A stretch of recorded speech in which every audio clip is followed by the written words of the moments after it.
ये कहानी है दो दोस्तों रोहित और उमेश की। उमेश म्यूचुअल फंड के पुराने निवेशक और जानकार हैं। रोहित भी म्यूचुअल फंड में निवेश करना चाहते हैं। वे उमेश से पूछते हैं कि कौन से फंड में निवेश करना सही रहेगा। और उमेश भाई बहुत पैसा कूट रहे हो यार म्यूचुअल फंड कहाँ से। यार, वैसे सही बता यार किस म्यूचुअल फंड में लगा दूं मैं पैसा। देखो, मैंने तो एक इक्विटी सेक्टोरल फंड में पैसा लगाया, ठीक है। उसमें बढ़िया रिटर्न मिल रहा है, तो मुझे लगता है कि आगे भी इसमें अच्छा रिटर्न मिलेगा। अगर तुम चाहो तो उसमें पैसा लगा सकते हो। क्या नाम है बताओ, कर दो व्हाट्सएप, लगा हाँ, देते हैं इस बार पैसा। हाँ, मैं तुमको व्हाट्सएप कर देता हूँ। तो दोस्त की सलाह पर रोहित ने भी उत्साह में आकर एक इक्विटी सेक्टोरल टेक्नोलॉजी फंड में पैसा लगा दिया। रोहित लैपटॉप पर अपने फंड का रिटर्न देखते हैं। उन्हें अपने फंड में 9% का नेगेटिव रिटर्न मिलता है। नेगेटिव रिटर्न का मतलब है कि उनकी मूल जमा पूंजी ही घट गई है। वे हैरान परेशान हो जाते हैं। सबसे पहले तो ये जान लीजिए कि सेक्टोरल या सेक्टर फोकस फंड्स होते क्या हैं।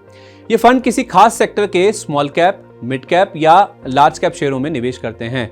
बाजार जब फेवरेबल होता है यानी ऊपर जा रहा होता है तो सेक्टोरल फंड से काफी ऊंचा रिटर्न मिलता है। सेक्टर फोकस फंड सबसे ज्यादा जोखिम वाला इक्विटी म्यूचुअल फंड होता है। इसकी वजह यह है कि सेक्टोरल फंड में डाइवर्सिफिकेशन नहीं होता, सारा निवेश एक ही सेक्टर में होता है। अगर अनफेवरेबल कंडीशन में किसी सेक्टर की हालत बहुत खराब हुई तो सेक्टर फोकस फंड के शेयर ढहने लगते हैं और बचने का कोई रास्ता नहीं होता। ऐसे फंड में सिर्फ उमेश जैसे अनुभवी निवेशक को ही निवेश करना चाहिए, जिनको ये पता है कि कौन सा सेक्टर किस दिशा में जा रहा है। अब इस वजह पर आते हैं कि रोहित को नुकसान क्यों हुआ, जबकि उन्होंने एक अच्छे सेक्टोरल फंड में पैसा लगाया था। उमेश ने असल में एक अच्छा सेक्टोरल फंड सुझाया था, लेकिन इसमें बस एक कमी रह गई।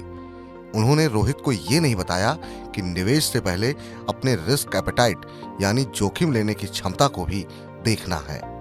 खुद उमेश एक हाई रिस्क एपेटाइट यानी ऊंचे जोखिम ले सकने वाले और जानकार निवेशक हैं।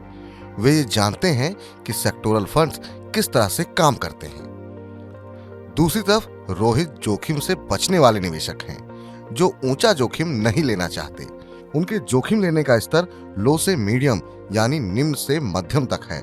वे अनुमान लगाने लायक और सुरक्षित रिटर्न चाहते हैं। ज्यादा रिस्क लेंगे तो ज्यादा रिटर्न मिलेगा, मेरे ख्याल से वो सबसे बड़ा लिंक है।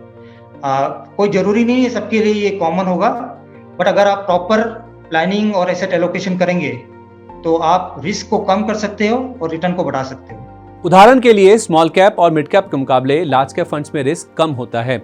इसीलिए अगर कोई निवेशक सीमित यानी कम जोखिम लेना चाहता है तो उसे लार्ज कैप फंड में निवेश करना चाहिए, क्योंकि इनमें रिटर्न भले ही कम मिले लेकिन लॉन्ग टर्म में अच्छा मुनाफा बन सकता है। इसीलिए इन फंड्स में लॉन्ग टर्म के लिए निवेश की सलाह दी जाती है। इसी तरह स्मॉल कैप फंड्स में रिस्क काफी ज्यादा होता है और इनमें काफी उतार चढ़ाव होता रहता है, यानी कि वॉलिटिलिटी काफी ज्यादा रहती है। बाजार में किसी उतार चढ़ाव के दौर में स्मॉल कैप कंपनियों के शेयरों पर तुरंत असर देखने को मिलता है, लेकिन इसका पॉजिटिव एस्पेक्ट ये है कि किसी छोटी कंपनी के बारे में कोई अच्छी खबर या अच्छे नतीजे आने पर शेयर में काफी बड़ा उछाल भी देखने को मिलता है और इससे निवेशकों को शॉर्ट टर्म में बड़ा रिटर्न हासिल हो सकता है। तो अब सवाल उठता है कि आखिर रोहित को क्या करना चाहिए था। तो मूल बात यह है कि उन्हें यह समझना चाहिए था कि उनके लक्ष्य, उद्देश्य और जोखिम लेने की क्षमता के मुताबिक कौन सा म्यूचुअल फंड सही है।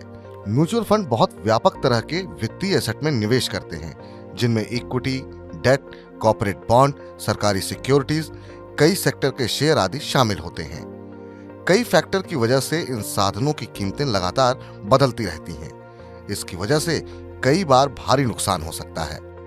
इसका एक ही फॉर्मूला है, एक ही उपाय है, एसेट एलोकेशन।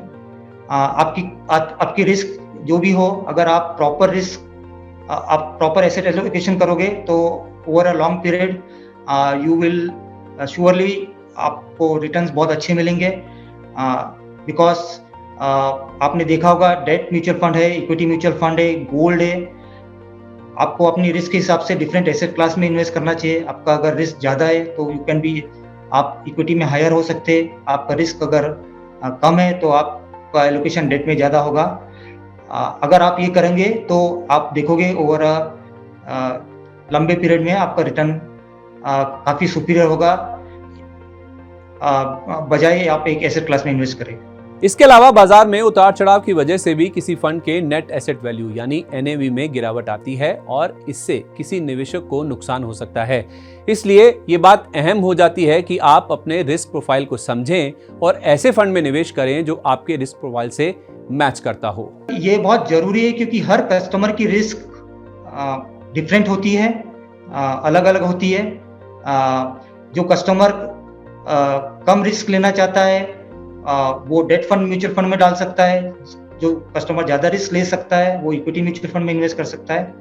इसलिए हर कस्टमर की अपनी रिस्क समझना बहुत ज़रूरी है ताकि उसको अकॉर्डिंगली उस स्कीम को या उस कैटेगरी को जिसमें वो निवेश करना चाहता है वो सजेस्ट कर सके हम। यार उमेश, जोखिम क्या होता है ये तो पता है, लेकिन मेरे जोखिम के आधार पर कौन सा म्यूचुअल फंड अच्छा रहेगा ये कैसे पता चलेगा? देखो होता क्या है कि हर म्यूचुअल फंड हाउस जो है, जो कोई भी स्कीम है ना, उसकी जानकारी अपनी वेबसाइट पे पूरा देती है, ठीक है। और वो रिस्कोमीटर भी एक देते हैं कि किसी फंड में कितना रिस्क है, किसमें कम है, किसमें ज़्यादा है, वो पूरी जानकारी इसमें होती है। तो वहाँ से भी देख सकते हो। उसके अलावा उनका जो फिजिकल जो फॉर्म है उसमें भी देते हैं कि रिस्कोमीटर कितना है। तो उस रिस्कोमीटर को देख के तुम समझ जाओगे किस फंड में कितना जोखिम है। म्यूचुअल फंड रिस्कोमीटर में जोखिम की 5 कैटेगरीज दी जाती है। हर कैटेगरी के लिए एक अलग रंग होता है। हर महीने की 10 तारीख तक म्यूचुअल फंड हाउस को पिछले महीने के लिए स्कीम के पोर्टफोलियो और रिस्कोमीटर को पब्लिश करना होता है। अगर आप किसी म्यूचुअल फंड में पैसा लगा रहे हैं तो कुछ चीजों का ध्यान रखना होगा। आपको सही तरीके से समझना होगा कि फंड का नेचर, टारगेट क्या है, और दूसरा ये कि रिस्कोमीटर से ये जरूर समझें कि उससे कितना जोखिम है। इन सब के बावजूद अगर आप अपने रिस्क प्रोफाइल को समझ नहीं पाते तो किसी फाइनेंशियल एडवाइजर की मदद लें। वो आपकी फाइनेंशियल कंडीशन की बेहतर तरीके से समीक्षा करेगा और आपको रिस्क प्रोफाइल के मुताबिक बेहतर स्कीम सुझाएगा।